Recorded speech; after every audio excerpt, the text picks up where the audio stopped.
सत्यं यस्सन् तत् जयमुदीरये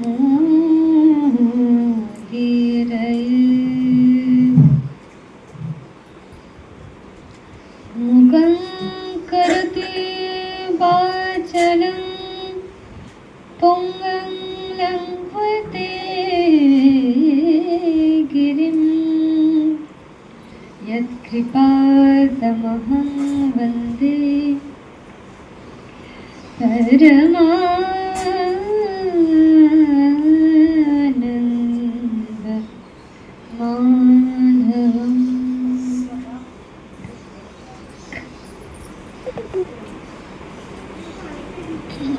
अच्छा, आगे दिन कत নম্বর হতে হয়েছে? 35 36 কে বলবে? আগে দিনের পড়াটা দিদি পড়বে। যে সম্পর্কে আমি শুধু 1 নম্বর মানে তোমার অপি, এটা অপি তৈলক্ষীয় রাজস্বীয় হেতু কিম नु মহিকৃতি নিহত্য ধাত্ত রাষ্ট্র নহ কি প্রীতি স্যাদ জনার্দন। খুব ভালো, খুব ভালো। আগের দিনে তুমি মুখস্থ করে এসছো তাৎপর্য অনুকরণ, এটা তুমি বলছো, সেটা তাৎপর্যটা তো জানা দরকার দিদি, নাহলে না বুঝে মুখস্থ করাটা ঠিক না। যেটুকুনি পারবে সেটুকুই বলো, যেটুকু, তাতে আমি বুঝতে পারবো যে তুমি বুঝেছো, বুঝে বলেছো। যেটুকুনি পারবে সেটুকুই বলো। তাৎপর্য অর্জুন ভগবানকে বললেন যে আমি আত্মীয় স্বজন বন্ধু বান্ধবকে সবাইকে হত্যা করে আমি এই রাজ্য লাভ জয় করতে চাই না, ধর্ম জয় করতে চাই না। আমার এই রাজ্যে যদি আমার বন্ধু বান্ধব আত্মীয় স্বজন কেউ না থাকে তাহলে আমি এই রাজ্য জয় করে কি করব?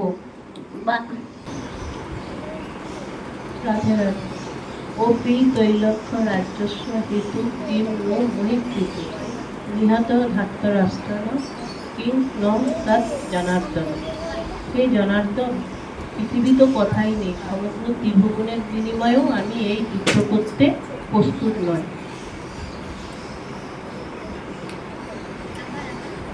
হে জনার্দন, পৃথিবী তো কথাই নয় এবং সমস্ত ত্রিভুবনের বিনিময়েও আমি এই যুদ্ধ করতে প্রস্তুত নই।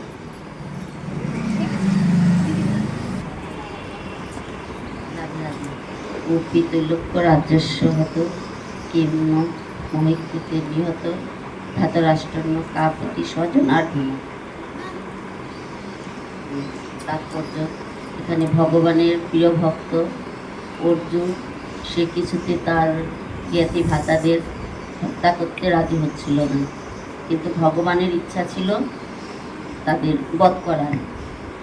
ভগবান তার চরণে অপরাধ হলে ক্ষমা করেন, কিন্তু তার ভক্তের চরণে অপরাধ হলে ভগবান সেটা ক্ষমা করেন না। তাই ভগবান ভক্ত কখনো হিংসাপরায়ণ হন না। তাই ভগবান অর্জুনকে দিয়ে ভগবান দৃঢ় প্রতিজ্ঞাবদ্ধ ছিল যে অর্জুনকে দিয়ে বধ করা হবে।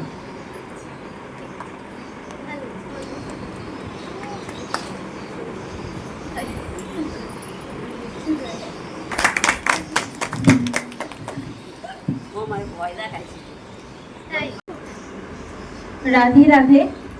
অপি ত্রৈলোক্য রাজস্ব হেতু কিম্ন মহিকৃতি নিহত্য ধাত্ত রুদ্রন না কা প্রীতি স্যাদ জনার্দন। বীরযোদ্ধা অর্জুন এক্ষেত্রে মায়াবদ্ধ হয়ে ভগবান শ্রীকৃষ্ণের নির্দেশ অনুসারে তার পাপিষ্ঠ প্রিয়জনদের বিনাশ করাটাকে তিনি অত্যন্ত দুঃখজনক ঘটনা হিসেবে মনে করছেন, যেটা কিনা ভগবান শ্রীকৃষ্ণের কাছে গুরুত্বহীন। কারণ ভগবান শ্রীকৃষ্ণ সর্বজীবের পিতা হয়েও যদি সকল প্রকার মায়া ত্যাগ করে তিনি তার পাপিষ্ঠ প্রিয়জনদের বিনাশ করতে নির্দেশ দেন, সেক্ষেত্রে অর্জুনের বিষাদগ্রস্ত হওয়ার কোনো কারণ নেই, কারণ তিনি কেবলমাত্র নিমিত্ত। তাই এই ভগবান শ্রীকৃষ্ণের নির্দেশ অনুসারে বীরযোদ্ধা অর্জুন যদি তার পাপিষ্ঠ প্রিয়জনদেরকে বিনাশ করতে অনিচ্ছুক হন, তাহলে সেক্ষেত্রে অর্জুনকে মেরুদণ্ডহীন হিসেবে গণ্য করা হবে। আর এই ঘটনার মাধ্যমে জীবকে এই শিক্ষায় উপনীত হতে হবে যে ভগবান শ্রীকৃষ্ণের নির্দেশ অনুসারেই কার্য সম্পাদন করাই জীবের প্রকৃত উদ্দেশ্য, যার মাধ্যমে প্রকৃত আনন্দকে স্পর্শ করা যায়। খুব ভালো। পরের শ্লোকটা দাও, যা পারবে বলবে।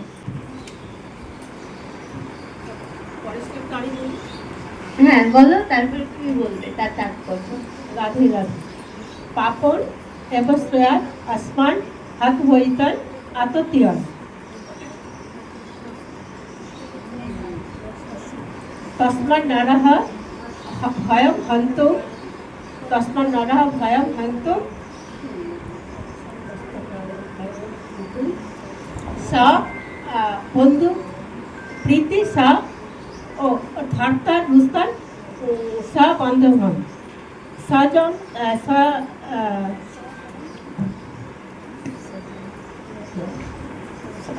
সজন পড়াশোনা করছে না। হিতম হিত রিয়া, তুমি দেখছো না কেন?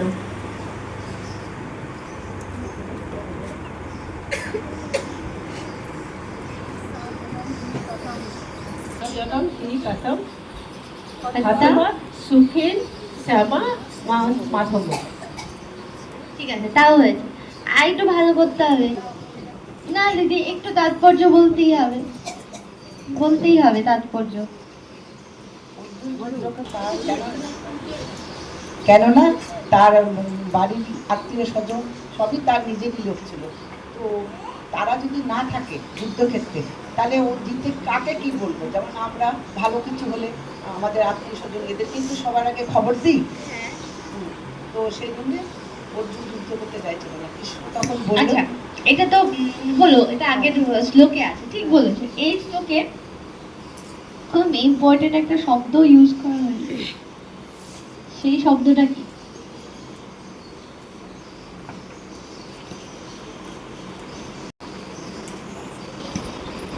এটা খুব ইম্পর্টেন্ট একটা শব্দ ইউজ করা হয়েছে। পারবে, আমি জানি, এজন্য বলছি।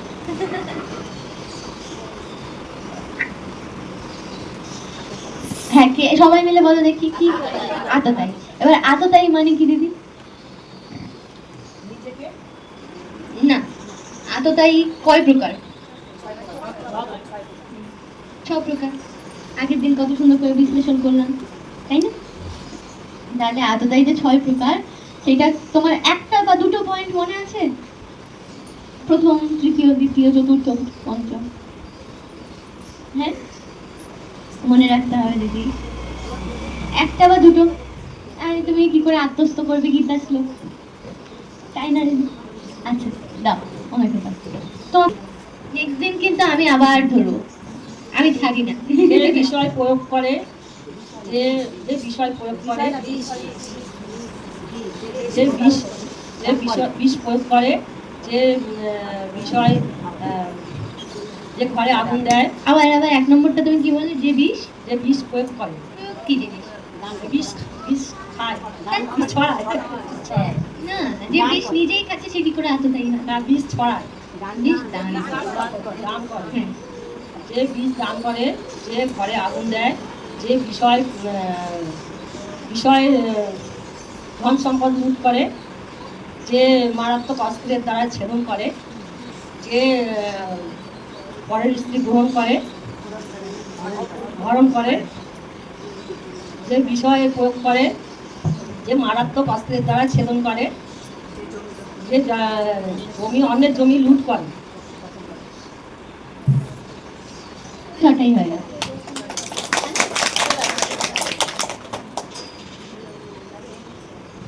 যমুনা দি কিছু বলবে?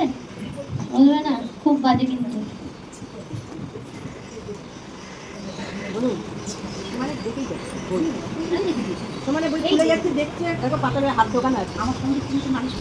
এবার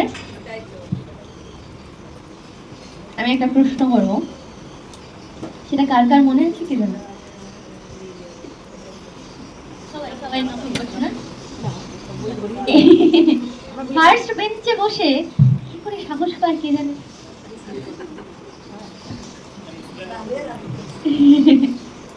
আচ্ছা, শাস্ত্র মতে আততায়ী বধে পাপ নাই, ঠিক আছে, এটা কোট আনকোট।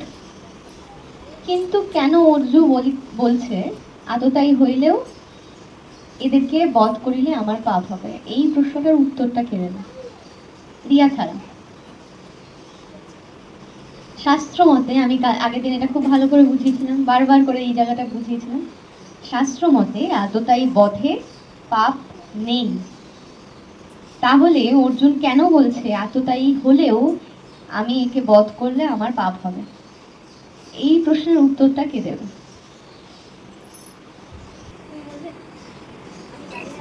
হ্যাঁ,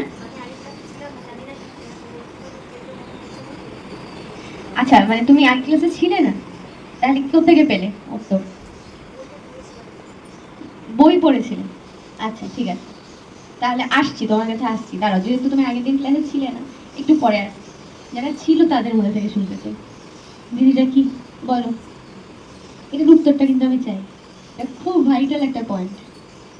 শাস্ত্র মতে আততায়ী বধে পাপ নেই, কিন্তু এখানে তাও কেন অর্জুন বলছে যে আমি তাও বলবো যে এদেরকে বধ করলে আমার পাপ হবে? এই প্রশ্নের উত্তরটা কি? মায়া আর মোহতে আছে।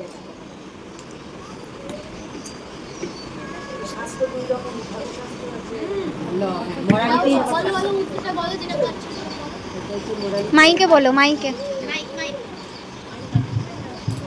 রাধে রাধে। শাস্ত্র দুই রকমের, ধর্মশাস্ত্র আর অর্থশাস্ত্র। এবার ধর্মশাস্ত্রে আছে তোমার যে এই আততায়ীদের বধ করলে কোনো পাপ হবে না, এদের নিধন করা যাবে। আর ওটা হচ্ছে অর্থশাস্ত্রটা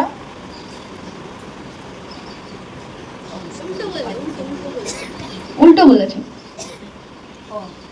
ধর্মশাস্ত্র, অর্থশাস্ত্রে আছে আততায়ী বদ্ধ, হ্যাঁ, ঠিক আছে, কিন্তু ধর্মশাস্ত্রে আমার আছে কি আছে?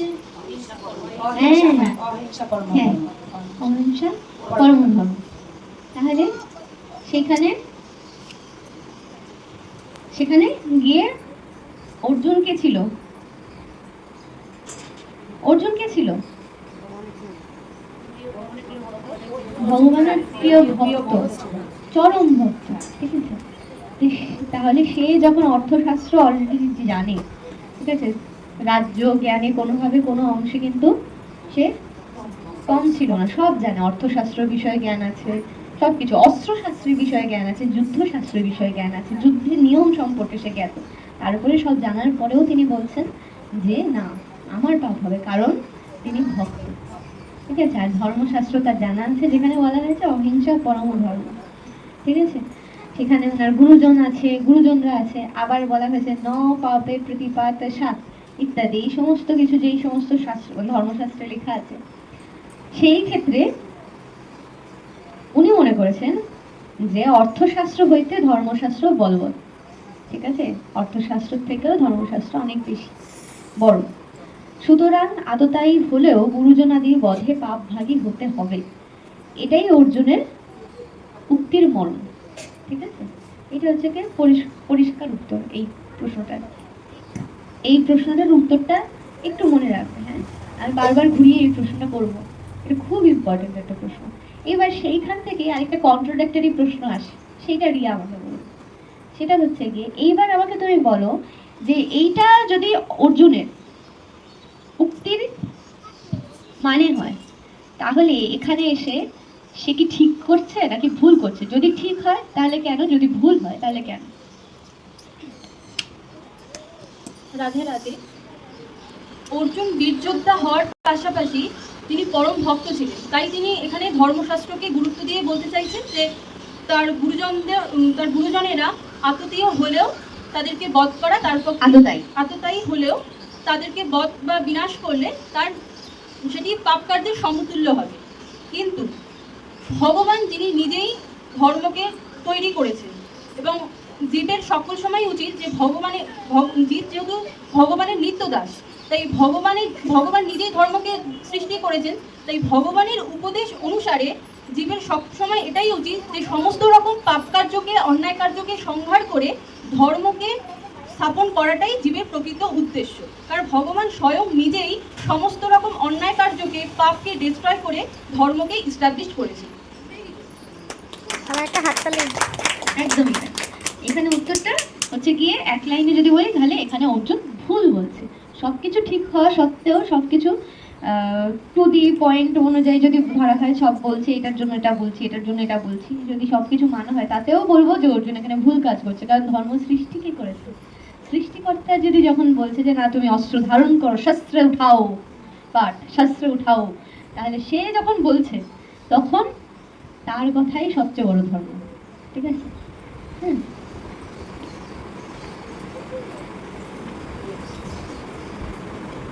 সে যে বলবে সে তো সাংঘাতিক ভালো, মানে আমি মনে করবো। হ্যাঁ, কারণ আমি তো কোনোই হেল্প করবো না।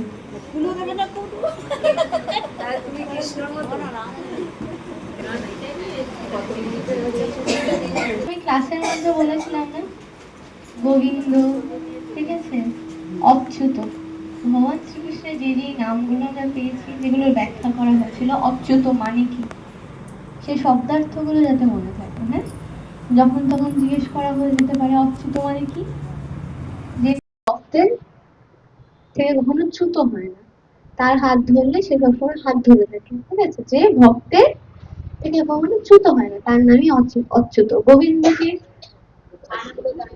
আনন্দ দেয়, তিনি আনন্দ দেয়, সে হচ্ছে গোবিন্দ। ঠিক আছে, আর ইন্দ্রিয়র ঈশ্বর। ঠিক আছে, এই সমস্ত শব্দার্থগুলো একটু মনে থাকবে, একটু মনে রাখবে, ভালো হবে না? হ্যাঁ, এটার পেছনে আরেকটা উদ্দেশ্য আছে, যার সম্পর্কে পড়ছি সে খুশি হয়। ঠিক আছে, যে আমার ব্যাপারে এত কিছু জেনে ফেলছি। ঠিক আছে, গোবিন্দ নিজে প্রসন্ন হয়ে যায়। ঠিক আছে, ঠিক আছে,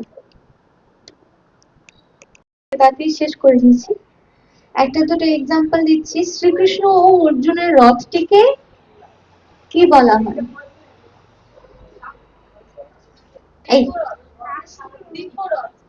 দিব্যরথ। আর হ্যাঁ, হ্যাঁ, রথ। এটা হচ্ছে কি পুরো আনসার। হ্যাঁ, এটা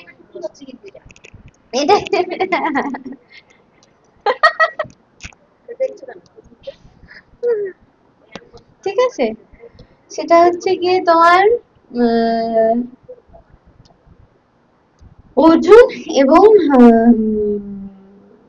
শ্রীকৃষ্ণের রথটিকে বলা হতো দিব্য রথ, যার মধ্যে কপিধ্বজ হচ্ছে গিয়ে হনুমান চিত্র আঁকা ছিল।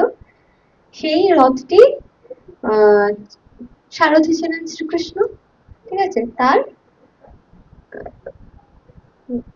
তার মধ্যে কিছু দিব্য শক্তি থাকার কারণ হচ্ছে গিয়ে ভগবান শ্রীকৃষ্ণ স্বয়ং ত্রিলোকের অধীশ্বর তিনি আছেন, এবং সেই রথের চূড়ায় শিখরে যে পতাকা আঁকা আছে সেটার নাম হচ্ছে কপিধ্বজ। সেই পতাকায় কি আঁকা আছে? হনুমান চিত্র, যাতে বিজয়ী রথ হয়, বিজয় রথ। ঠিক আছে, যিনি কখনোই নিজের ভক্তের থেকে চ্যুত হয় না। ঠিক আছে, ভক্তের একবার হাত ধরলে, ভক্ত যদি ভগবানের হাত ধরে, সেই ভক্ত হাত ছেড়ে দিলেও ভগবান হাত ধরে রাখে, কখনো ছুটতে হয়।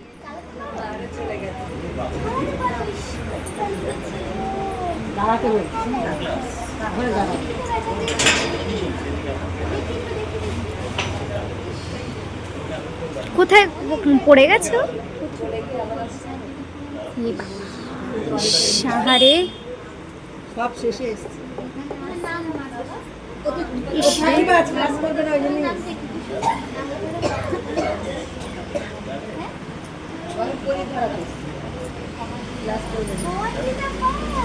তুমি আজকে গীতা ক্লাস শুনেছো? Wow wow thank you thank you